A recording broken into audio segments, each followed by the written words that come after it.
नमस्कार।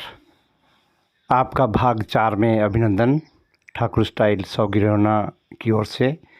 इस समय जलपान आयोजन यहाँ पे हुआ था श्री रामलाल जी के ससुराल में। वहाँ पे टी पार्टी के बाद हम थोड़ा सा साथ ही गांव नाको गांव के साथ ही ये प्राकृतिक झील बनी है और इस समय यहाँ पे आपके समक्ष आप देख सकते हैं कि बर्फ़ से सारा परिसर, सारे यहाँ पे जो 7 खेत हैं, पहाड़ हैं, सभी बर्फ़ से ढके हैं। और अभी आप जैसे जानते हैं कि आज 31 मार्च 2024 है, तो टेम्परेचर काफ़ी बढ़ा हुआ है।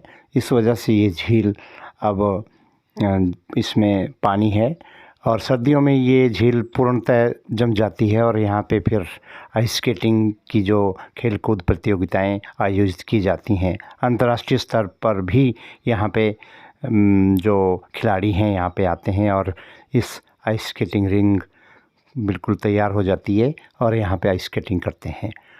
यह है एक प्रकृति का दुर्लभ नज़ारा जो कि बिल्कुल पहाड़ के ऊपर ये एक प्राकृतिक झील बनी है।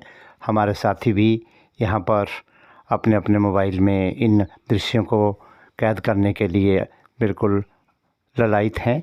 तो यहाँ पे इस समय भी कुछ पर्यटक घूम रहे हैं, आए हैं बाहर से, भारत के अन्य राज्यों से। तो इस प्रकार से ये एक प्राकृतिक झील है और प्रकृति यहाँ पे बिल्कुल साक्षात दृश्यमान होती है। तो यह एक अनुपम भ्रमण है, अनुपम दृश्य है और हम अपने आप को सौभाग्यशाली अपने आप को महसूस करते हैं कि हमें इस स्थान के दर्शन हुए। और इसके संयोजक या इसके सूत्रधार रहे हमारे सेवानिवृत्त जो आज हुए श्री रामलाल चुपको जी। तो सभी चुपको परिवार को बहुत बहुत बधाई, शुभकामनाएं।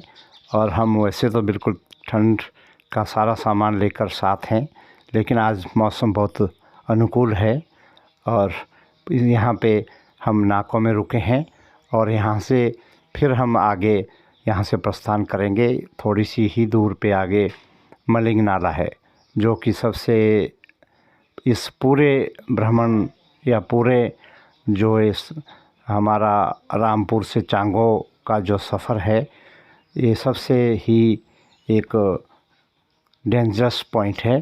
वहाँ पे हमें सूचना मिली, जैसे आपसे बात साझा भी हुई थी कि यहाँ पे एक दुर्घटना भी हुई है 2-3 दिन पहले। तो यहाँ पे लगातार शूटिंग स्टोन एरिया हम इस स्थान को कहते हैं, यहाँ पे लगातार स्लाइडिंग हो रही है और स्वाभाविक है फिर इसका रखरखाव करना भी उतना मुश्किल हो जाता है क्योंकि तकरीबन पूरा जोन ये सेंसिटिव है। पत्थर गिरने की जो यहाँ पे घटनाएं हैं वो लगातार होती हैं, तो इसकी चपेट में वाहन भी आ जाते हैं और फिर जान की क्षति भी होने की संभावना यहाँ पे बनी रहती है। अब हम चल चुके हैं चांगो की ओर और अब आपके समक्ष हम पहुँचने वाले हैं मलिंग नाला।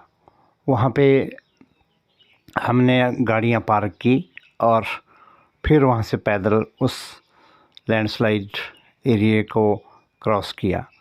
आपको अभी आपके समक्ष हम दिखाएंगे कि सारी गाड़ियाँ वहाँ पे रुकी हैं और फिर दूसरी तरफ से गाड़ियों का इंतज़ाम करके फिर हम उस लैंडस्लाइड को हमने पैदल पार किया और फिर आगे हम अन्य वाहनों के माध्यम से वहाँ पे पहुँचे। यहाँ पे सभी वाहन रुके हैं, कोई आगे जाने की किसी को अनुमति नहीं है और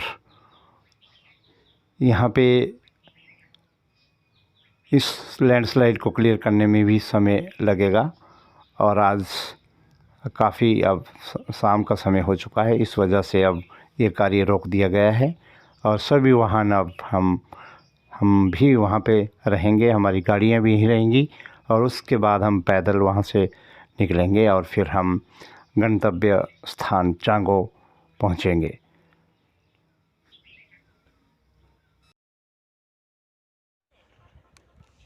ये है नाकों से ऊपर नाको के पहाड़ बर्फ़ से लदे हुए, क्या सौंदर्य आकर्षित करते हुए। बढ़िया टाइम का किया था यहाँ पर हमारे सभी के वाहन रोक दिए गए हैं और यहाँ से सामने अब वो नाला डेंजरस पॉइंट, इस सफ़र का सबसे ही ख़तरनाक एक जगह मलिंग नाला। यहाँ पे हम बिल्कुल जान हथेली पर रख कर आगे दौड़ रहे हैं। सभी गाइड कर रहे हैं कि जल्दी भागो, ऊपर से पत्थर आ रहे हैं। कुछ लोग दूसरी तरफ हैं जो ऊपर को नज़र जिन्होंने बनाई रखी है और वो सबको कह रहे हैं कि भागो, यहाँ बचो। इस तरह से अब हम इस नाले को पैदल पार कर रहे हैं और वहाँ दूसरी तरफ हमारे ले जाने के लिए हमारे को वहाँ की गाँव से और वाहन आए हैं। और यहाँ पे हुआ हमारे साथ ऐसा कि हमने जैसे ये नाला पार किया पैदल और फिर हमें आगे वाहन ले जाने के लिए आए थे और फिर एक और लैंडस्लाइडिंग आगे हुई और जिस वजह से वो भी वाहन वहीं पे रहे फंसे। फिर और वाहन वहाँ गांव से, चांगो गांव से आए और वो सभी गाड़ियों से जो जितनी भी मेरे रिश्तेदार थे स्टाफ के साथ थे, हम सभी उनको फिर दोबारा और गाड़ियों के माध्यम से आगे गांव पहुंचाया गया।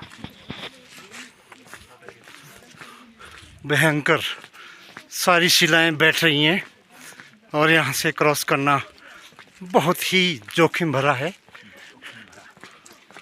और ये सामने आपके अति जोखिम, बहुत लदे हुए बर्फ़ से पहाड़, सुंदर नज़ारा, लेकिन चलना यहाँ भी बहुत कठिन, बहुत कठिन, बहुत कठिन।